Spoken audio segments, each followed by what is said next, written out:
It seems that every day we're reminded that we live in an era of great power rivalry, that the rules-based order is fading, that the strong can do what they can and the weak must suffer what they must. And this aphorism of Thucydides is presented as inevitable, as the natural logic of international relations reasserting itself. And faced with this logic, there is a strong tendency for countries to go along to get along, to accommodate, to avoid trouble, to hope that compliance will buy safety. Well, it won't. So what are our options? In 1978, the Czech dissident Václav Havel, later president, wrote an essay called The Power of the Powerless. And in it, he asked a simple question: how did the communist system sustain itself? And his answer began with a greengrocer. Every morning, this shopkeeper places a sign in his window: "Workers of the world unite." He doesn't believe it. No one does. But he places the sign anyway to avoid trouble, to signal compliance, to get along. And because every shopkeeper on every street does the same, the system persists. Not through violence alone, but through the participation of ordinary people in rituals they privately know to be false. Havel called this living within a lie. The system's power comes not from its truth, but from everyone's willingness to perform as if it were true. And its fragility comes from the same source. When even one person stops performing, when the greengrocer removes his sign, the illusion begins to crack. Friends, it is time for companies and countries to take their signs down. For decades,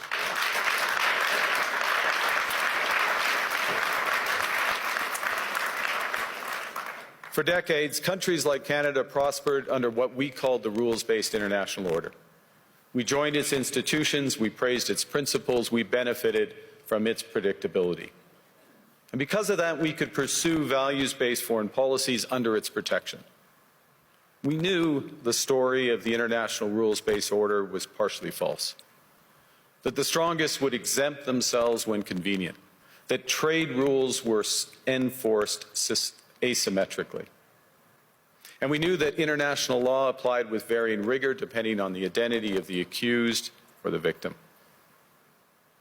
This fiction was useful, and American hegemony in particular helped provide public goods, open sea lanes, a stable financial system, collective security, and support for frameworks for resolving disputes. So we placed the sign in the window. We participated in the rituals, and we largely avoided calling out the gaps between rhetoric and reality. This bargain no longer works. Let me be direct. We are in the midst of a rupture, not a transition. Over the past 2 decades, a series of crises in finance, health, energy, and geopolitics have laid bare the risks of extreme global integration. But more recently, great powers have begun using economic integration as weapons. Tariffs as leverage, financial infrastructure as coercion, supply chains as vulnerabilities to be exploited.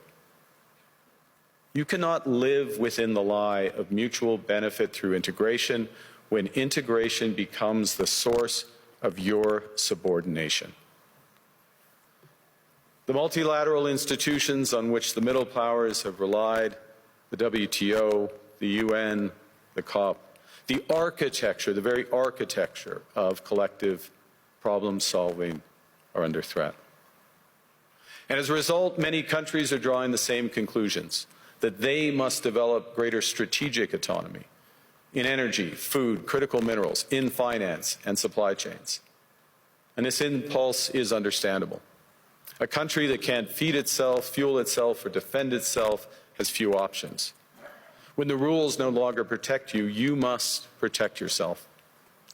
But let's be clear-eyed about where this leads.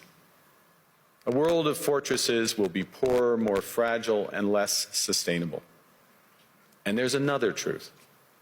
If great powers abandon even the pretense of rules and values for the unhindered pursuit of their power and interests, the gains from transactionalism will become harder to replicate.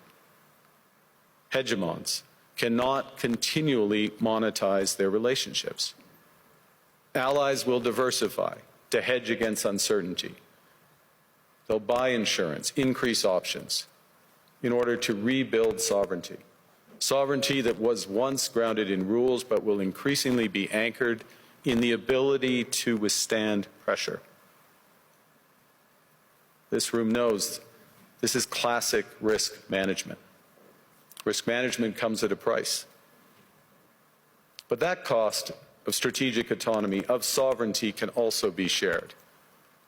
Collective investments in resilience are cheaper than everyone building their own fortresses. Shared standards reduce fragmentations. Complementarities are positive sum. And the question for middle powers like Canada is not whether to adapt to the new reality. We must. The question is whether we adapt by simply building higher walls or whether we can do something more ambitious. Now, Canada was amongst the first to hear the wake-up call, leading us to fundamentally shift our strategic posture. Canadians know that our old, comfortable assumptions that our geography and alliance memberships automatically conferred prosperity and security, that assumption is no longer valid. And our new approach rests on what Alexander Stubb, the President of Finland, has termed value-based realism. Or to put another way, we aim to be both principled and pragmatic.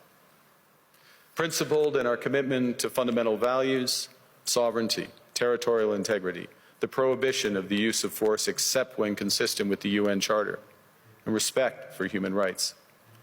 And pragmatic in recognizing that progress is often incremental, that interests diverge, that not every partner will share all of our values. So we're engaging broadly, strategically, with open eyes.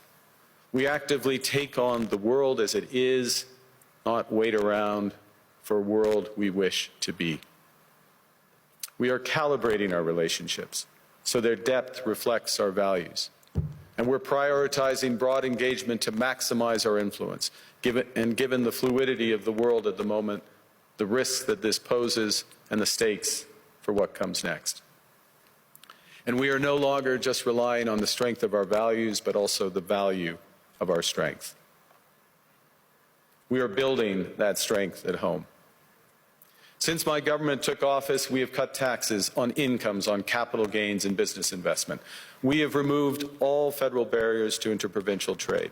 We are fast-tracking $1 trillion of investments in energy, AI, critical minerals, new trade corridors, and beyond. We're doubling our defense spending by the end of this decade, and we're doing so in ways that build our domestic industries. And we are rapidly diversifying abroad.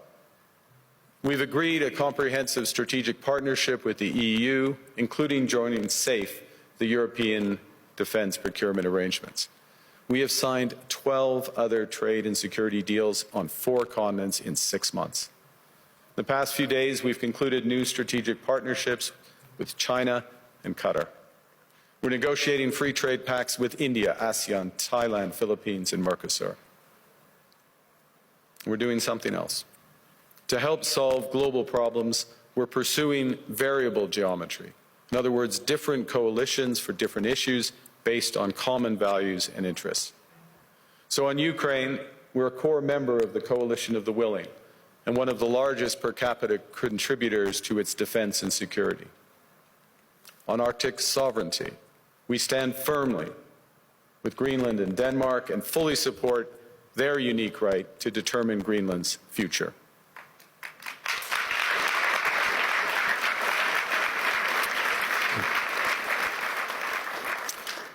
Our commitment to NATO's Article 5 is unwavering.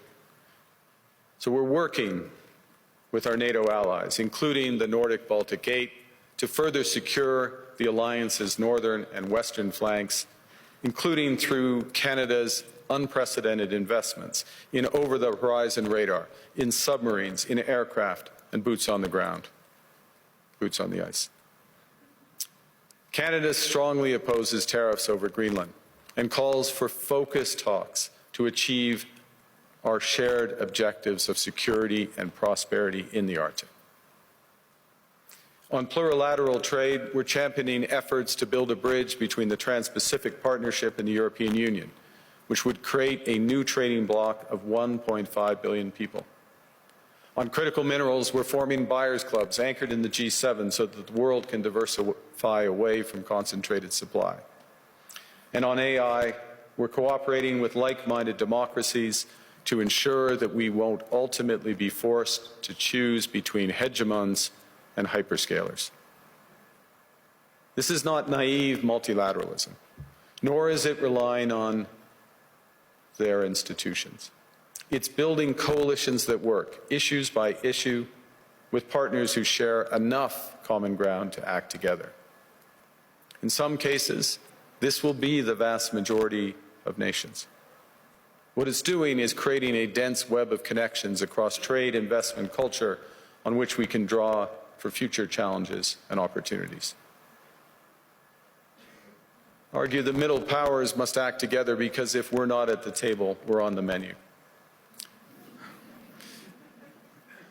But I'd also say that great powers can afford for now to go it alone. They have the market size, the military capacity, and the leverage to dictate terms.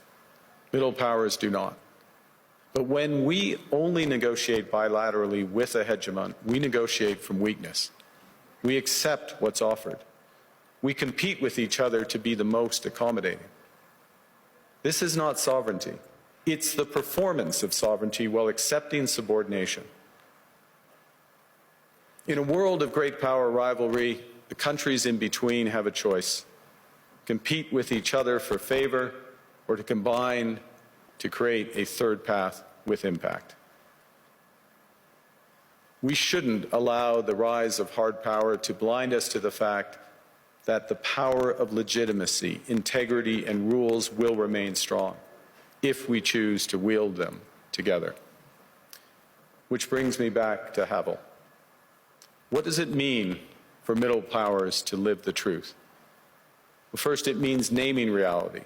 Stop invoking rules-based international order as though it still functions as advertised.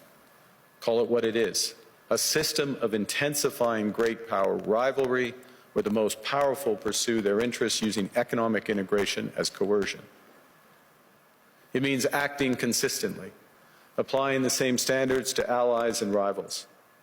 When middle powers criticize economic intimidation from one direction but stay silent when it comes from another, we are keeping the sign in the window. It means building what we claim to believe in. Rather than waiting for the old order to be restored, it means creating institutions and agreements that function as described. And it means reducing the leverage that enables coercion. That's building a strong domestic economy. It should be every government's immediate priority. And diversification internationally is not just economic prudence, it's a material foundation for honest foreign policy, because countries earn the right to principled stands by reducing their vulnerability to retaliation. So Canada. Canada has what the world wants. We are an energy superpower. We hold vast reserves of critical minerals. We have the most educated population in the world. Our pension funds are amongst the world's largest and most sophisticated investors. In other words, we have capital, talent. We also have a government with immense fiscal capacity to act decisively. And we have the values to which many others aspire. Canada is a pluralistic society that works. Our public square is loud, diverse, and free. Canadians remain committed to sustainability. We are a stable and reliable partner in a world that is anything but.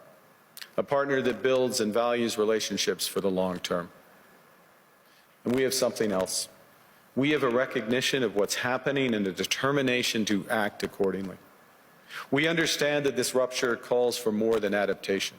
It calls for honesty about the world as it is. We are taking the sign out of the window. We know the old order is not coming back.